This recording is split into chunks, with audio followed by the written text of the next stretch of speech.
In nomine de nostri Satanis, Luciferi XLVII, in the name of Satan, the ruler of the earth, the king of the world, I command the forces of darkness to bestow their infernal power upon me. Open wide the gates of hell and come forth from the abyss to greet me, your brother and friend. Grant me in the indulgences of which I speak.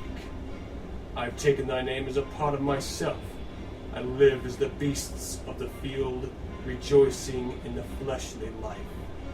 I favor the just and curse the rotten. By all the gods of the pit, I command that these things of which I speak shall come to pass. Come forth and answer to your names by manifesting my desires. Oh, hear the names: Asmodeus, Lilith, Kali, Beelzebub.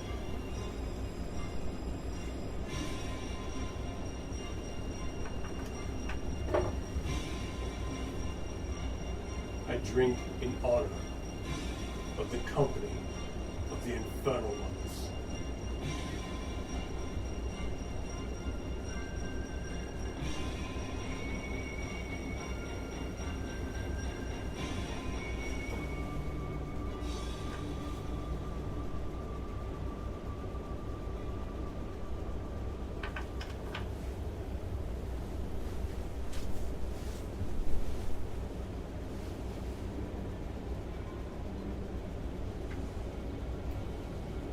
To the south, Satan, join us.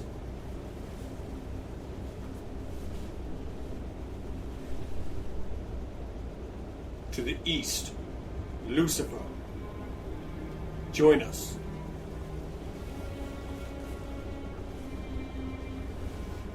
To the north, Belial, join us. To the west, Leviathan, join us.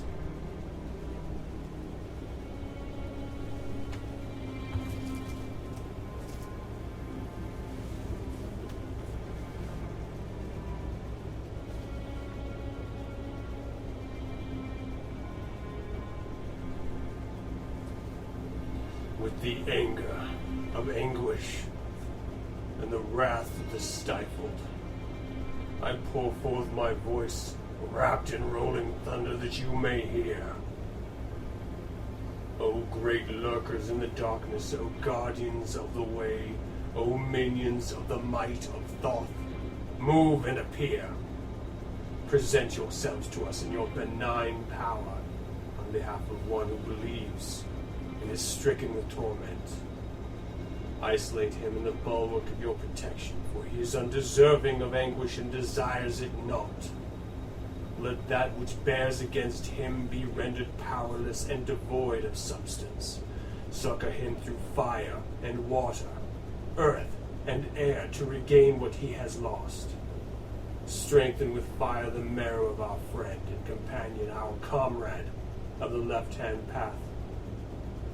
Through the power of Satan, let the earth and its pleasures re-enter his being. Allow his vital salts to flow unhampered, that he may savor the carnal nectars of his future desires. Strike dumb his adversary, formed or formless, that he may emerge joyful and strong from that which afflicts him. Allow no misfortune to allay his path, for he is one of us, and therefore to be cherished. Restore him to power, to joy, to unending dominion over the reverses that have beset him.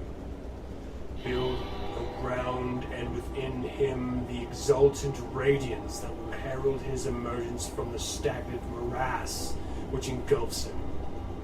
This we command in the name of Satan, whose mercies flourish and whose sustenance will prevail. As Satan reigns, so shall his own, whose name is as this sound. Adam is the vessel whose flesh is as the earth. Life everlasting, world without end. Shemham Farash. Hail, Satan!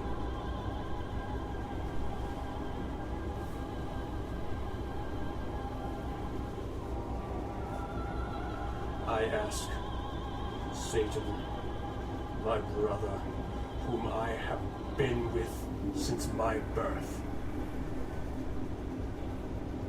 I ask he that has comforted me in my darkest moments, he that has strengthened me in my greatest triumphs, he who has stood with me over the pits side by side and fought off the wretched winged demons from above. My brother, I ask of you to provide me continued success professionally. Allow those above me to witness my merits and reward me thusly. Add calm over my house. Let those struggles that we each individually experience be extinguished by our collective strength. We live our lives in honor of what you symbolize, and it is your strength that guides us. Hail, Satan.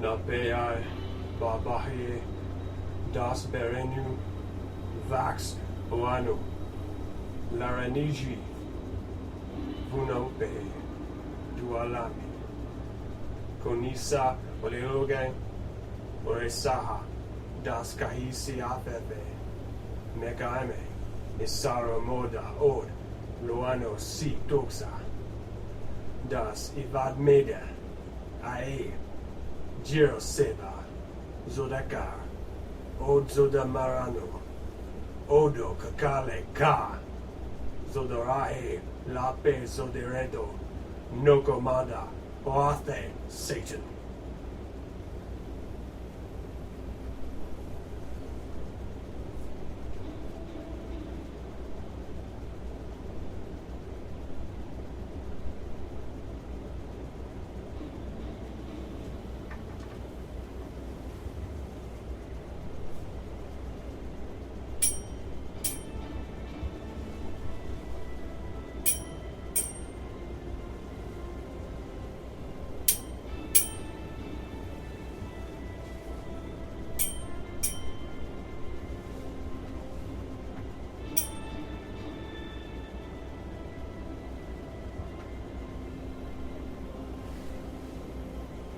So it is done.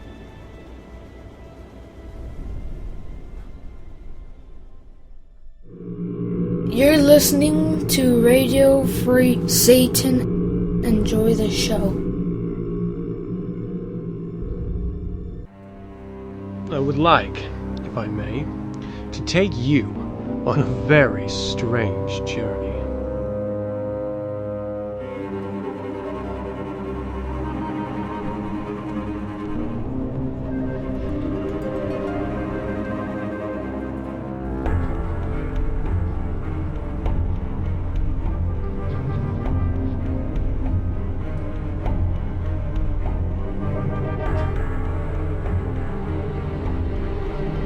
Alright, welcome everyone to 9sense. 9sense is a satanic perspective of our modern world, and I'm your host, Adam Campbell. It's great to have you.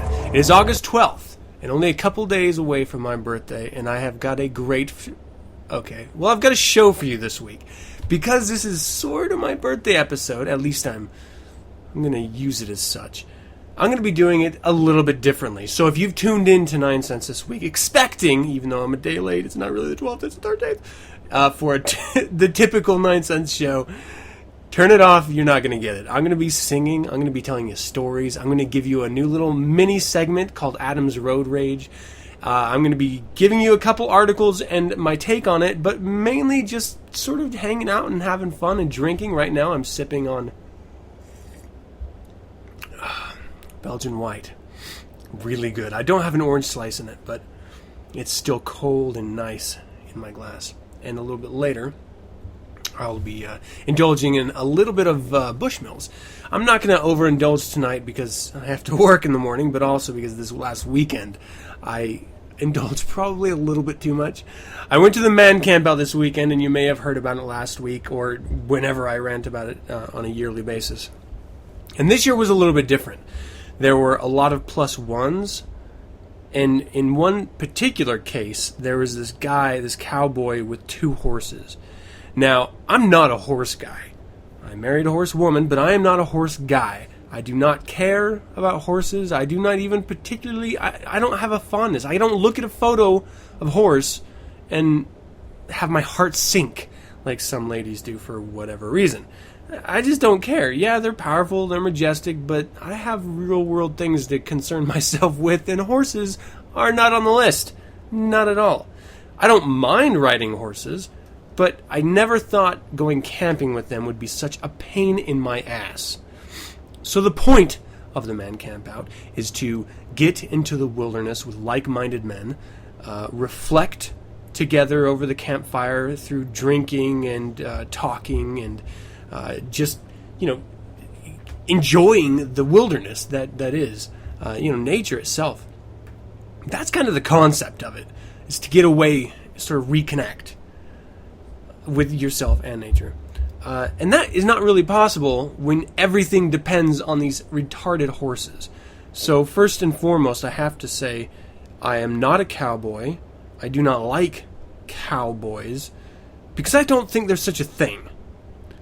There are men who were termed cowboys who rode horses in order to sort of herd together cattle and steers in order, to make a living. And then there's the American version of cowboy, which really is just a douchebag in a 10-gallon hat, a gigantic belt buckle, and cowboy boots. You get a lot of this in Utah. They don't actually own a ranch. They don't actually have any cattle, and they may or may not have horses. But they identify themselves solely as cowboys. They are more often than not, I'd say 99%, uneducated, completely ignorant, blowhards, very pretentious, complete wastes of human flesh. And then there's actually women who go after these retards. It's shocking. Anyway, I don't know what I'm talking about. So, I don't like cowboys at all, and this guy is the stereotype cowboy. Retarded dude, completely uneducated, hard to even listen to him talk. I mean, I'm all for busting on each other, but he sort of zoned in on my nephew, and my sort of protective instincts kicked in, and I mean, this guy's just a retard. Anyway, I'm not trying to really knock on him in this segment. It's about the horses that he brought. So you have to have a specific campsite to accommodate the horses. They have to be able to eat, after all. You have to, and drink water.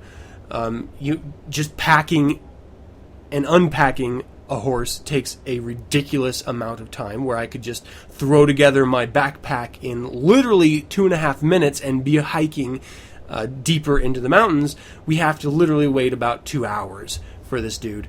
And it's not something that 3 or 4 guys can help with. It's literally a 2-man job. I mean, any more than that, and you're just getting each other's way. So we can't speed the process along.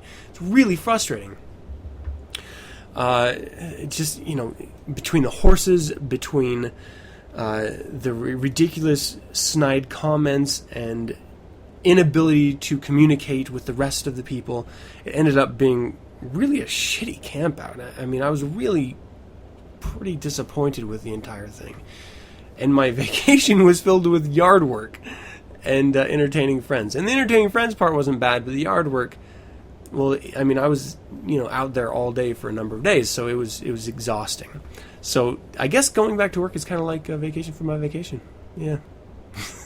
Kind of shitty. I don't know what to do about it. I mean, there was a lot of great moments during the camp out, but they were moments. And most of them, when it was just me early morning sitting on a cliff face overlooking a lake and watching the sunrise, those were the moments. Or watching the sun set later that evening. All the other guys were all just sort of huddled together, drinking and talking smack. And had to get away. It gets to a point where I wonder whether I should even do this or whether I should just go by myself, because I'm not even sure what I get out of the group. You know what I mean? The group element. I mean, certainly I could experience a better lycanthropic change by myself, which actually may be the best thing I could possibly do. You know what I did? I actually loaded up my phone with Old Nick magazine. I didn't actually ever look at it, and I never really, there was never really a moment to sit back and look at it. But it is something to know. Old Nick magazine, go to oldnickmagazine.com. You can get every single one of their magazine issues digitally for your computer, for your iPod, for your Droid, for your Nook, whatever can open PDF documents. It is available, and there is never a bad time. I cannot think of a wrong time to skim through Old Nick. I mean, if you just need a nipple fix. If you're an addict and you need a nipple fix, Old Nick magazine. If you just want to consume a short, entertaining story, Old Nick magazine. If you want to get reviews on CDs, books, and movies, Old Nick magazine. If you want to hear an editorial about a known author or filmmaker, Old Nick magazine. There's something for everyone. Check it out, oldnickmagazine.com. And you know what? Thinking of Old Nick magazine and this man camp out, and really maybe the moment of clarity I had is that I am a very fortunate human being. I have a beautiful wife. I have beautiful children. I have a very good job. I have a few very good friends and a lot of good friends. I just feel very fortunate. In fact, yeah, it's a song moment now. I've got the world on a string. I'm sitting on a rainbow. I've got that string around my finger. What a world, what a life, I'm in love. I've got a song that I sing, I can make the rain go anytime I move my finger. Look at me, can't you see I'm in love? And life's a beautiful thing, as long as I hold that string. I'd be a silly so-and-so if I should ever let it go. I'll never let it go. I've got the world on a string, sitting on a rainbow. I've got that string around my finger. What a world. 9sense, this is the life. Hey now, I'm so in love.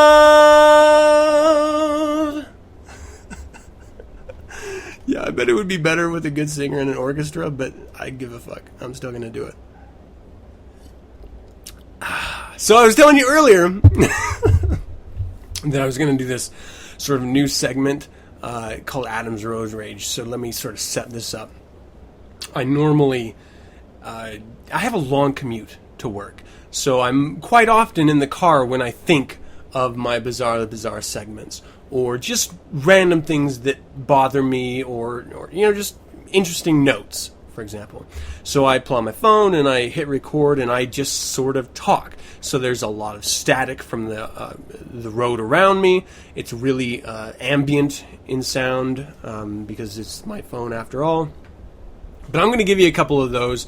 And like I said before, this is where I get a lot of my Bizarre the Bizarre. So I may run one or two of these that you've heard already in the Bizarre the Bizarre, but this is really the first moments of them. And because I know everyone doesn't listen to every single episode of 9sense, and because if you do listen to every episode of 9sense, you may not necessarily remember every single segment.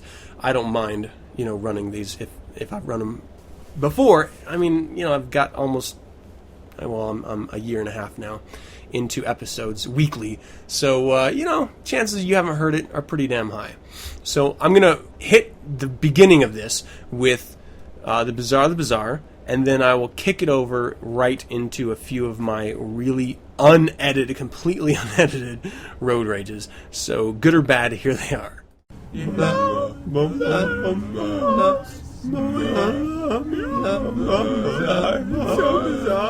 the bizarre of the bizarre. You ever look at your shadow when you're like walking down the street or something and your hair has this weird, wild, crazy shape to it you had no idea about, so you have to sort of walk by the first car you see with a reflective window rolled up and look at it, but you don't want to look like you're looking at it. You don't want to look like the narcissist that you are, but you really are the biggest narcissist on the planet.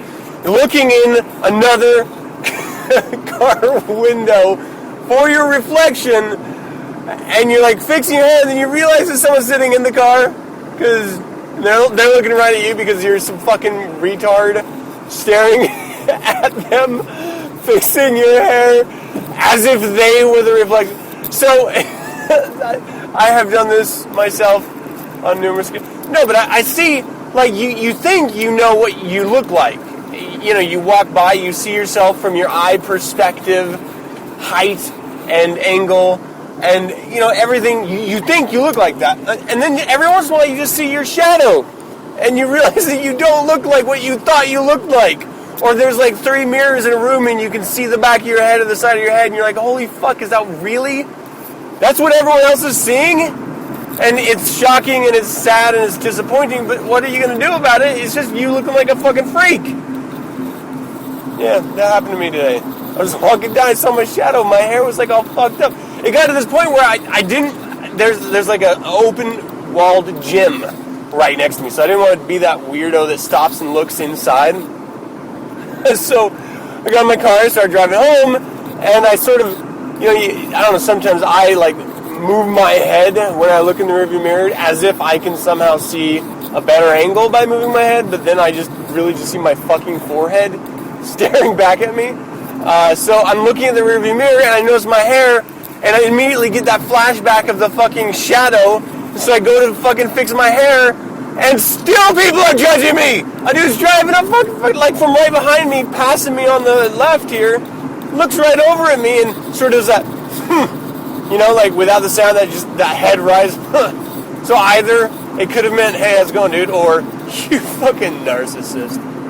And yeah, I could taste the judging on his lips. It was very gay sounding, but it was actually very shaming, which, being very gay and tasting other men's lips would always also cause me to feel shame.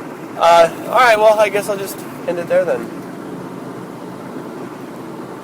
Alright, so my daughter's watching Finding Nemo, and she's seen it at least 1,110 times. So that would be 1,110 times, and today is going to be 1. So 1. She's seen it, and she comes up to me, Nemo and Dory, a big fish ate them, and she was so distraught and so upset. And I was like, I know, you know, so who? I mean, it's not a shock, and she's genuinely upset. She's looking at me like I'm some man on the mountain. She just hiked up 3 hours on a fucking hill, and she's all tired and hungry, and please provide wisdom of what to do with Dora and Nemo's father. They've been eaten by a whale. And I'm just like, I don't care. It means nothing to me. And so she like reaches in, she grabs me and puts her head in my lap, and another word for lap is junk, and I don't want it there. I think it's kind of weird. And this is like one of those things, as a parent, there's a point where you don't grow up at all, but your children grow up to your private parts. And suddenly what was before like a shin hug and a knee hug and a thigh hug becomes a junk hug. And so you have to go, like, you have to take a knee, and you have to make sure that they're not getting a face full of all of you, which is a horrible thing to do as a parent. So you got to be all conscious about that. You like sort of duck down, you give a knee. My son is the exact opposite. He's like past the groin, stomach, and he's like at nipple range, and it's hot in my house, and so I rarely, if ever, wear a shirt. I'm a guy. Who cares? I don't wear shirts, and I mean I work out, so it's not like I'm a monster. I look pretty fucking okay. I would like to think, but not for your son. And so he gives me a hug, and literally eyed a nipple, and so it's always kind of weird because he knows, and he's turning his head, and I'm sort of turning my body as he's turning his head, not to get a fucking eye full of nipple, and it's like this really weird. I gotta tell you, it's not worth having kids because they grow up and it becomes sexually awkward. Just, I don't want my son to know about sex through my nipple in his eye.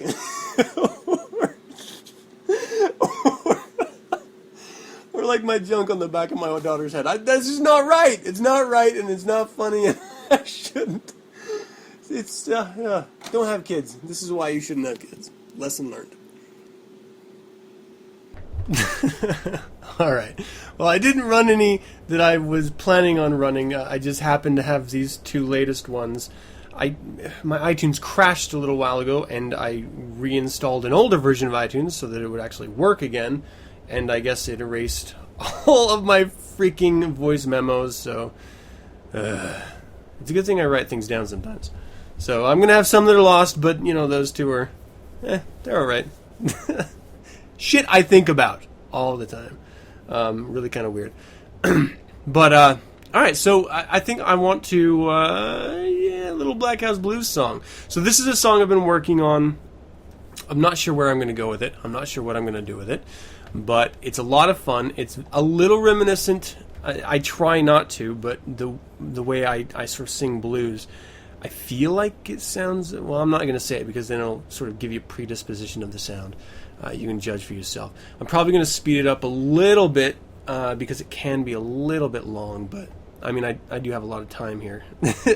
I'm not in a rush. Are you in a rush? Oh, come on, you're not in a rush, right? This is my birthday episode. Just sit back and enjoy the aching years that I'm going to give you.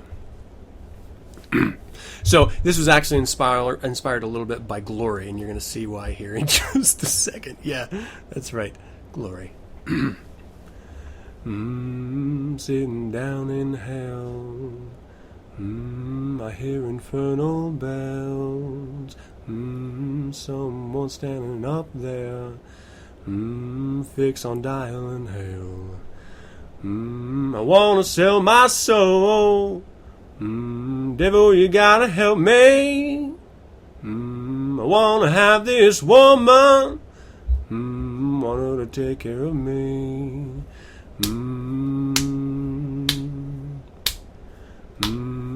I don't want your soul. You poor wretch of a man.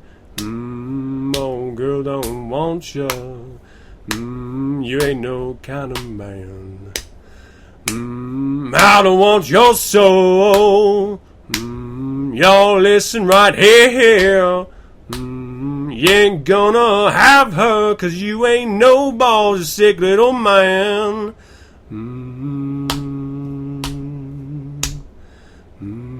Feel the warmth of the flames run across my skin. Hear the cries of a man echoing down here. Wanna sell my soul. Devil, you gotta see. Come on, make me some wealthy. God, fuck. Come on, make me wealthy. Give me lots of money.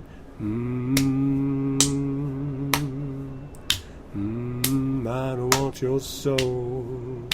You ain't work for a day. You ain't gonna make money. You ain't getting no pay. I don't want your soul. Y'all listen right here. ain't gonna get paid 'cause you ain't working for even a day. I don't want your soul. I wanna sell my soul. Don't want your soul. Listen here, fool, I don't want your soul. So, whatever it's worth, it was called... Guess what? I don't want your soul. That's right. Big shocker there, I know. It is a song that's sort of inspired, like the idea that anyone can just sell their soul, and I just don't think that's the case. Like, okay, let's reality check here. No one can sell their soul because there's no devil, but let's talk mythologically. Let's talk just in fun. Let's say there is a devil, and he does allow you to sign away your soul. I don't think he wants everyone's soul. There's some real fucking losers out there. So this song sort of just inspired me. The first gentleman's case, he wanted a woman, and the second gentleman's case, he wanted money, and neither case, the devil wanted his soul. I would imagine the devil being discerning. He wants quality souls, not quantity, quality. That's how I sort of live my life, so I figure he probably does too. He's got to be the biggest Epicurean. After all, he has all of mankind to feed from, right? I mean, he literally can get any one of the souls out there. Why would he take all the shitty ones? I don't think so. I always wonder what he does with them. Like, again, let me clarify, we are, just having fun here, not being literal or trying to be realistic in any way at all. This is all just fun. Okay, so let's say he does take a bunch of souls. What the fuck does he do with them? He just, has a room? He just throws extra souls in the room?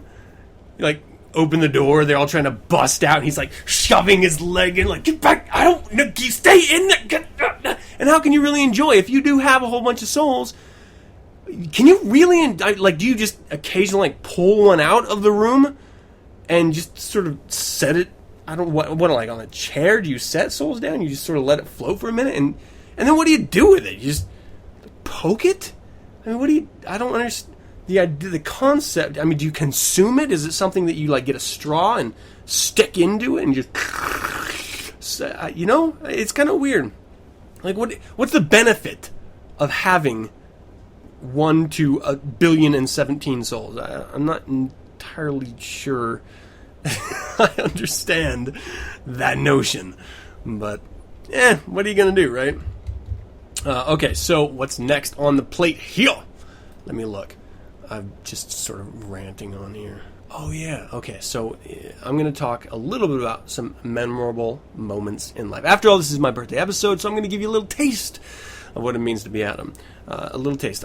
You've probably gotten, throughout the course of this show, more of a taste than you've ever wanted of what it means to be Adam. Some real weird shit. But... if not, if you think everything's pedestrian, well, maybe I can give you a little bit more here in this little moment, in this little segment. In the number of significant events in one's life, certainly in my life, I always sort of fall back to one.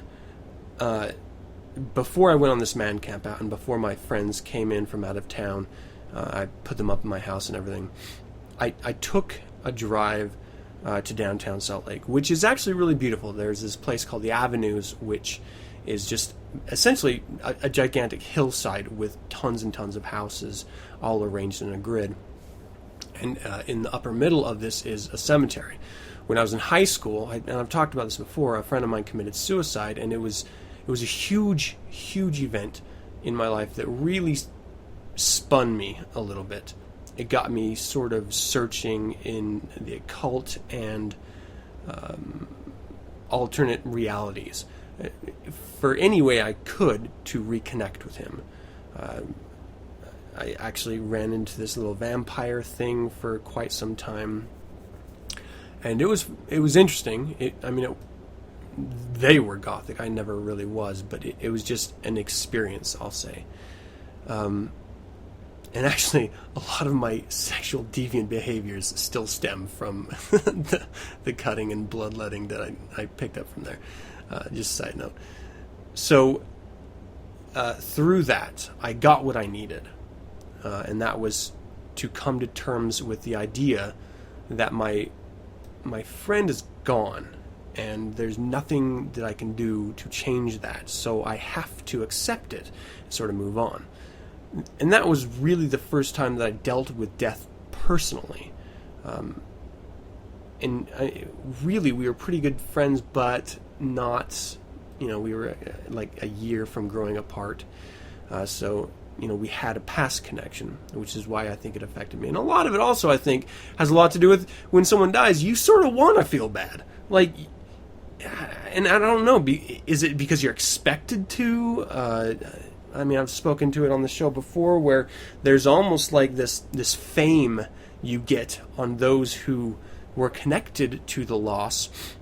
The more you mourn, the more important you are at that moment, So there's this weird narcissist edge to it as well. But similar moments that I would later connect with, my mother lying to me, telling me that my father was dead for all she knew, lie by omission or lie by not actually addressing the issue, and then me realizing that, wow, my mother, the person that raised me, had fucking lied to me for 17, 18 years of my life. And then an equally painful moment was when I communicated with my father for the first time and was terribly disappointed with the type of human being he was. I knew that I had vague memories of him even beating my mom when I was a very little child. So I knew he was a horrible person, but I always thought he always would love me no matter what. It's my dad, he my blood father. And when you do finally meet him and you realize that, like, I told him that I was a Satanist. He was Mormon, and he was like, you know what, if I was there, I would smack that nonsense right out of you. I was like, wow, great homecoming moment, Dad. So that was interesting. And then the next communication I had went a little bit better, but still bizarre. And then he died when I was in basic training. So it was or he died and I found out about it when I was in basic training. It was really, really weird. So that was a memorable moment. But the pain was always diminished. Like, I think that first experience of death and tragedy hit you the hardest because you're literally losing your innocence in it. And then everything else is sort of a little easier to take. The next hugely memorable moment in my life was joining the military. And that experience was a kick in my ass. I didn't have any other way to pay for college. My stepdad is a retired war veteran from Vietnam and captain, very powerful human being, and I respect him greatly. He always said I should, my stepfather, I should say. He always said I should join because I really did. I was sort of floating, And the military taught, above and beyond anything else, discipline and self-worth. I found both in spades. I always had a God complex as a kid, whether it was through working out with my buddies, abandoning any of the nonsense very early on in my life about the Mormon religion, and really just saying, well, I am God. So you have to deal with that. That's, very young age, just identifying with very satanic ideals. It wasn't a realistic satanic ideal. It was very narcissistic, but the fundamentals were there. And then going to the military, achievements within there, huge memorable moment in my life. And then college. I was the first of my siblings to graduate college with any form of a degree. That was a big deal. My marriage, awkward, but still quite a huge deal. Learning to live with someone else. Learning to be yourself in a relationship. That was a huge thing for me to understand.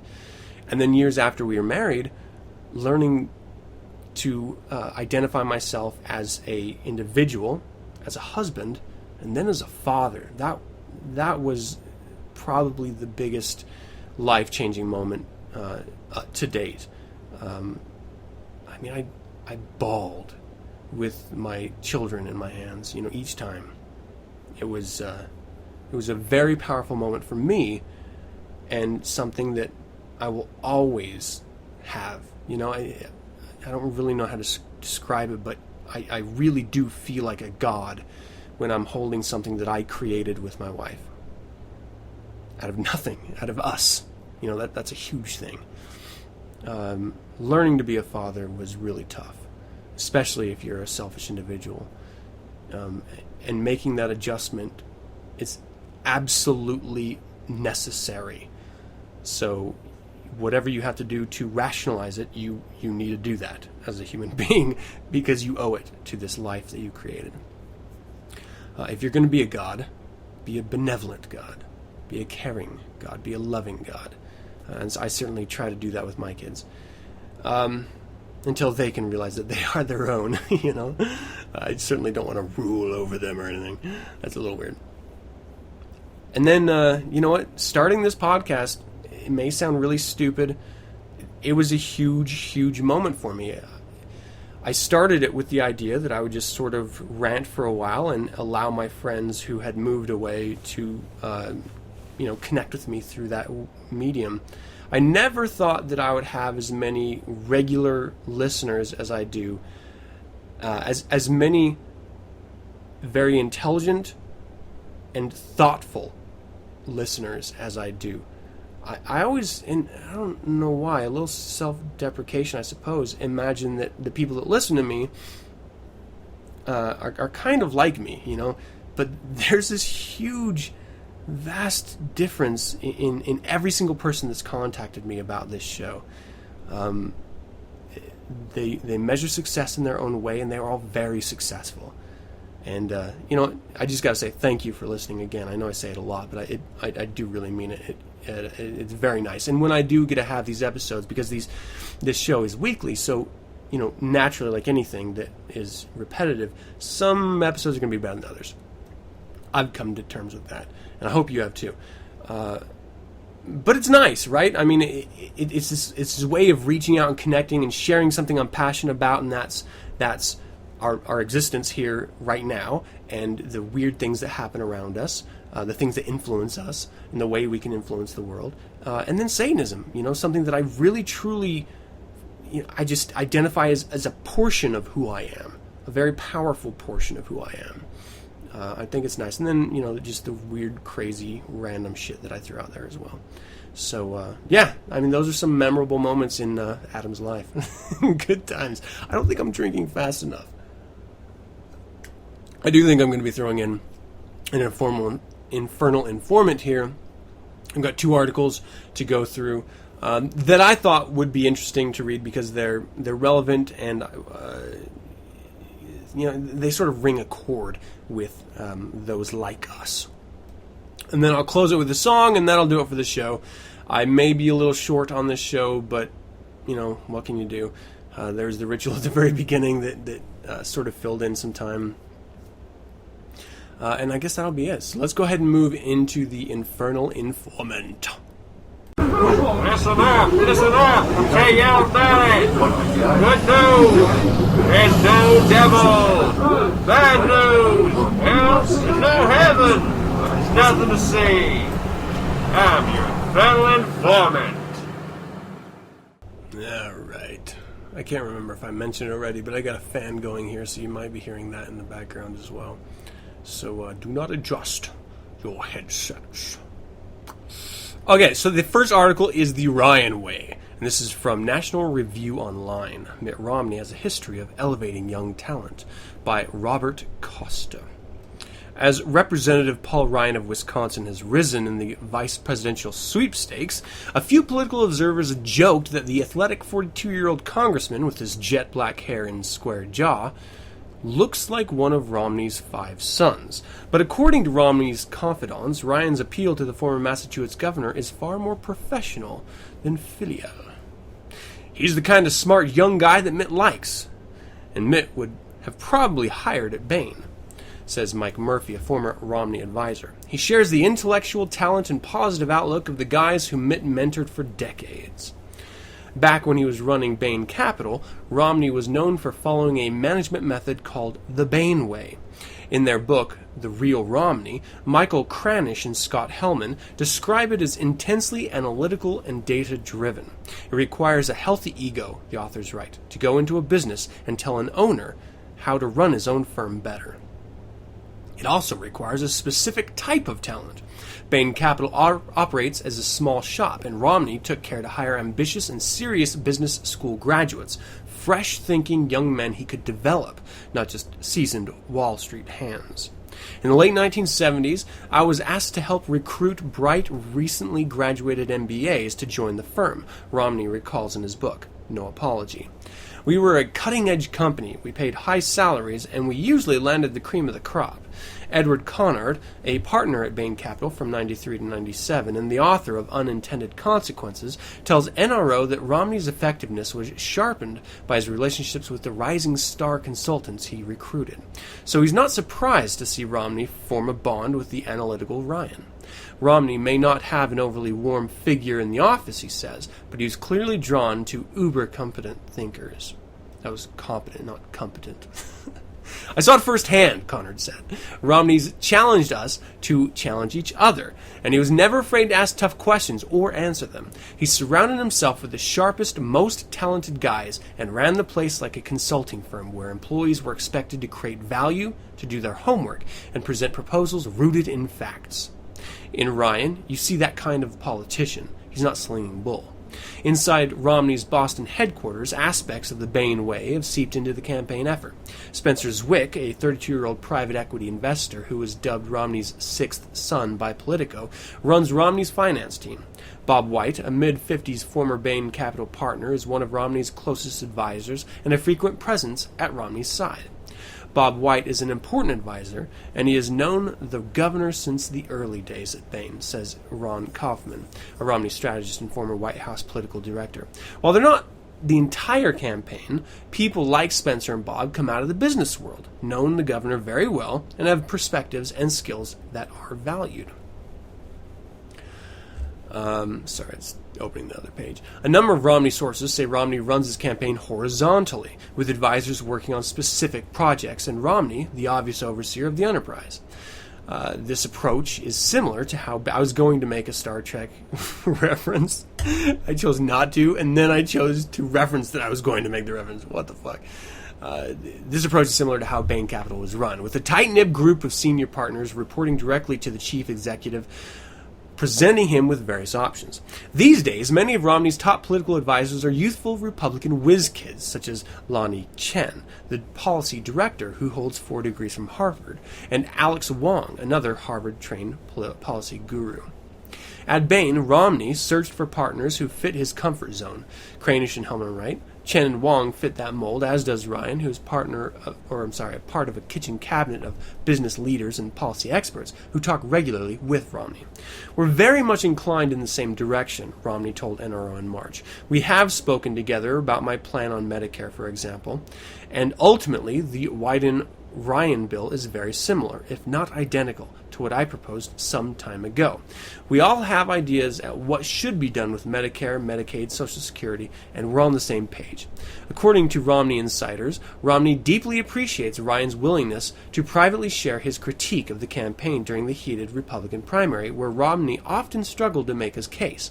As he watched from afar, long before he endorsed, Ryan drafted a series of detailed strategy and policy advisories and discussed them with Romney over the phone.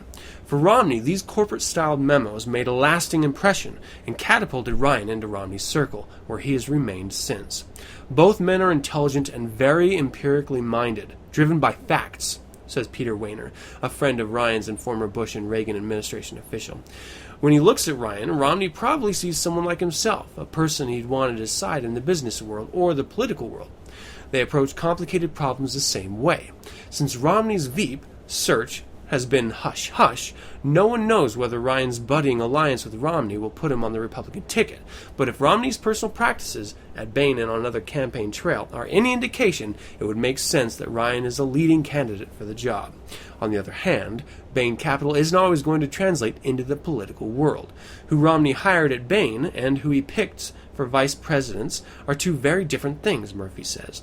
Romney may want more of a political operative to be VP, since the position isn't about being a policy star, which is Ryan's strength, but going to a lot of state funerals, etc. That was weird. Still, Murphy concedes the Bain analogy fits here because Ryan is connected with Romney, personally, politically, and as savvy wonks. And at the 11th hour of the selection process, that kind of relationship, a type Romney has cultivated for years, could tip the Veep scales in the congressman's favor. And I've actually heard that he is, in fact, his running mate. He is the vice president now. So Ryan ticket. What a conservative dream and what a progressive nightmare. This is the greatest news to not only Republicans but also to Democrats, because Paul Ryan is very on the edge in the conservative world, and Mitt Romney is doing everything he can to stay connected to that edge. So Ryan has a really strong Tea Party and conservative evangelical connection. Romney did not, so he needed that. Without that, there is no way in hell a Republican can win. With our currently divided, really divisive political scenery. Not that I think it's ever not been, but maybe a little bit more so lately. What this does say, if they do end up being president and vice president in this coming year's election, America will no longer be a representative of the people, it will be a business. And that's something that should be on everyone's mind. America has business transactions, but it is not a corporation. And the idea of running it as such, well, you have to stop and take a look at it. When the Founding Fathers, and I'm going to touch on this in the next article here, when the Founding Fathers created this republic, they did it because they didn't want individuals to have sway over government. But they also didn't necessarily want corporate entities to have sway over the government. I mean, that's the sort of thing that they went away from with Britain. So to think that we are going to usher in this corporatist world, I mean, Ryan Romney ticket is the way to do that, if ever there was a way. Reagan started it in recent past. Bush won, not so much.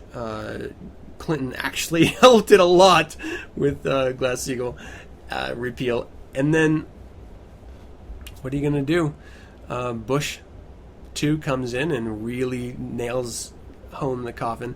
Obama comes in and doesn't do anything to stop the true crisis, which would mean regulating the banks in a way that Glass-Steagall actually did, but he doesn't do that. Wall Street and the banks still hate him because he's not corporate enough, but he's not progressive or democratic enough for everyone else, so he sort of shoots himself in the foot. So what is the options here? Do you go with a very corporate America, or do you go with a semi-corporate America? Neither of them have been around in America's real heydays. It's really just been the decline of the American economy, and yet we continue down this corporatist road.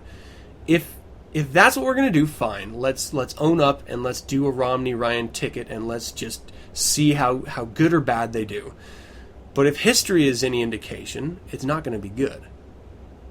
And we know because we have quite a few years of evidence that when corporations run the nation, it goes downhill because corporations don't give a fuck about the nation. They only care about their bottom line and their investors, and that's it. So, and that's not to say that the opposite end cares about the people anymore. They just pretend better, you know? So, anyway, I just thought that was interesting. Paul Ryan, I don't think I've ever done anything on him, but I swear to you, in the coming weeks, I will hit some very, very great points on this man. I'm going to bring a little information your way about Paul Ryan, and help you make an educated decision, because I don't think you're going to get an educated decision from the actual news. Like at all. Yeah, look forward to that. Okay, so the next article here is actually the Miami Herald, posted, Monday. Let's see. Christian conservatives playing victim card by Mary Sanchez. Religious bigots have been active lately. And I actually found this on a social networking site. It was actually under a different name from a different political view, much more progressive. But I decided to go with this article because I felt it was a little bit more even-handed, though still, how even-handed can you be with such a religious notion? Religious bigots have been active lately. 6 Sikhs were slaughtered 2 Sundays ago by gunmen while peacefully going to their house of worship in the outskirts of Milwaukee. The gunman killed himself, so we may never learn the full story of his motivations, but it is clear that he considers his victims religion alien to his idea of America, and it's quite possible he is unaware of the distinction between Sikhism and Islam. The next day, a Muslim mosque near Joplin burned to the ground. The fire has been labeled suspicious. Federal agents are swarming the area. A July 4th fire at the same mosque had already been determined to be arson.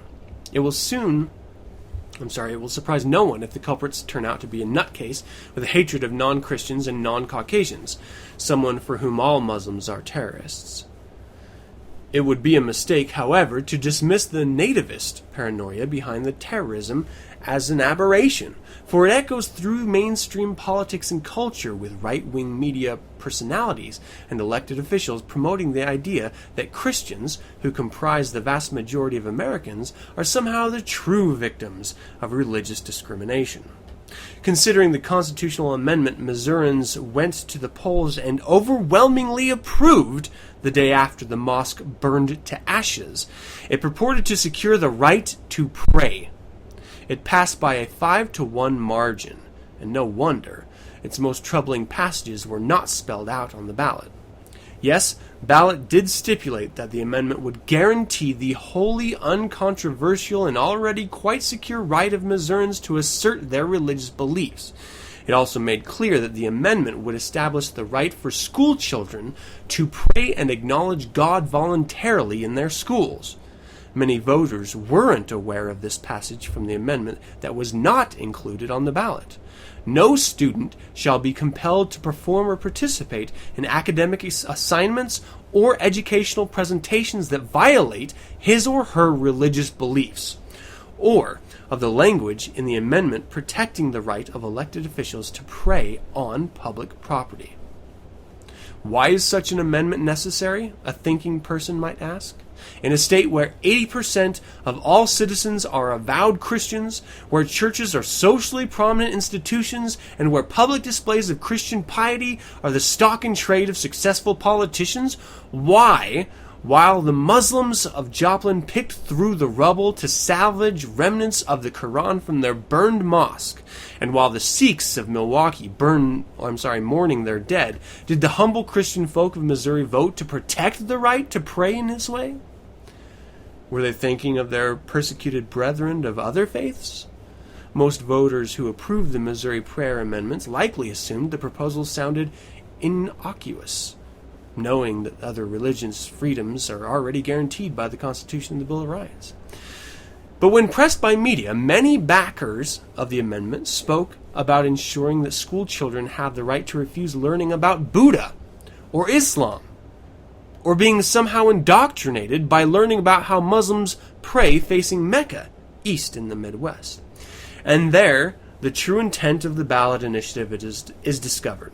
This amendment is for conservative Christians who are offended that they might have to acknowledge that not everyone in America is Christian.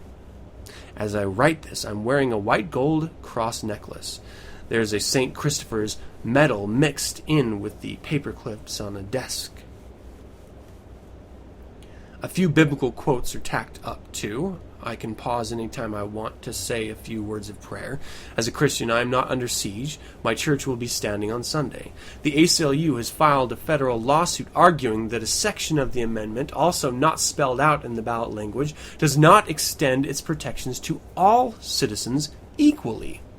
To wit, this section shall not be construed to expand the rights of prisoners in state or local custody beyond those afforded by the laws of the United States. Classic. It's always a red flag when a majority group, falsely claiming discrimination against itself, lays the groundwork for allowing discrimination against another group. So the question has to be asked. Did the Christian conservatives pushing this amendment offer prayers on behalf of suffering Muslims in Joplin or the Sikhs in Wisconsin? So that's the article.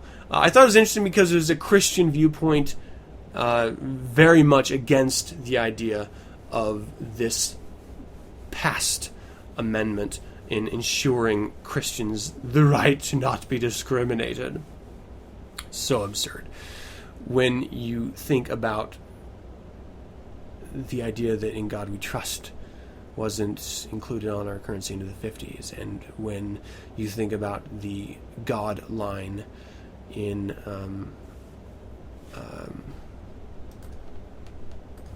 the Pledge of Allegiance, it was added in the 50s as well. You see a lot of the Christian dogma pushed into our political arena at that point. And that's when...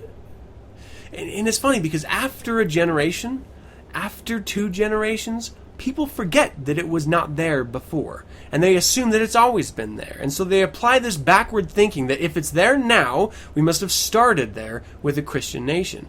And no matter how many writings are revealed from the Founding Fathers or their closest confidants, we still are stuck with this social accepted idea that somehow Christians are just have to be here or have always been here.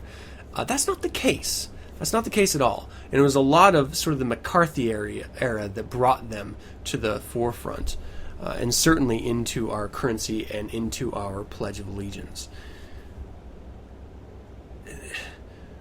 When you can have a people bring an amendment to their state constitution that flies in the face of the actual U.S. Constitution, well, the Supreme Court can very easily overturn it.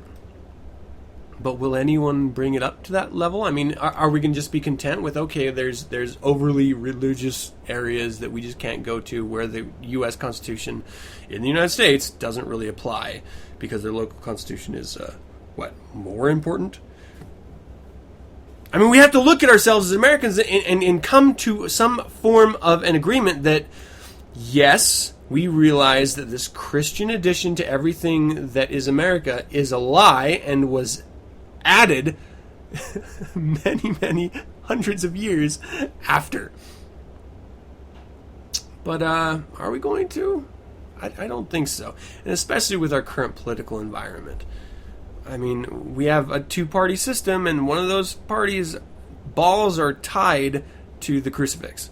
Not very comfortable position to be in, and certainly I'm sure many of them could tell you that.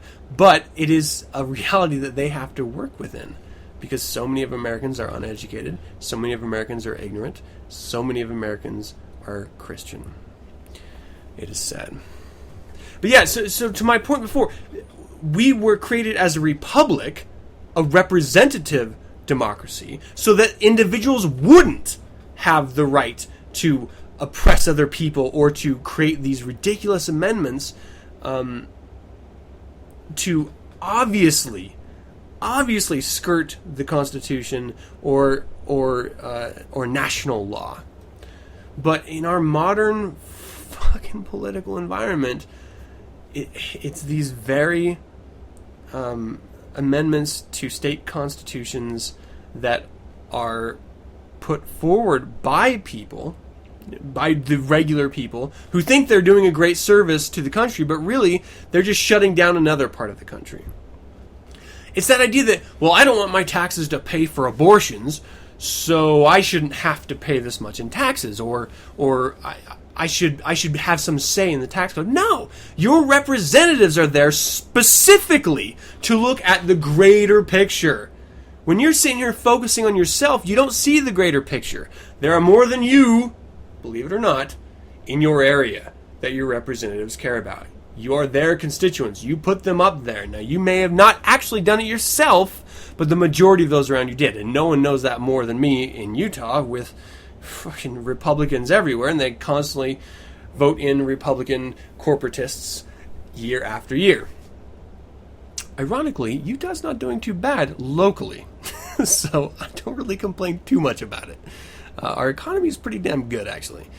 But on a national scale, Orrin Hatch is a douchebag.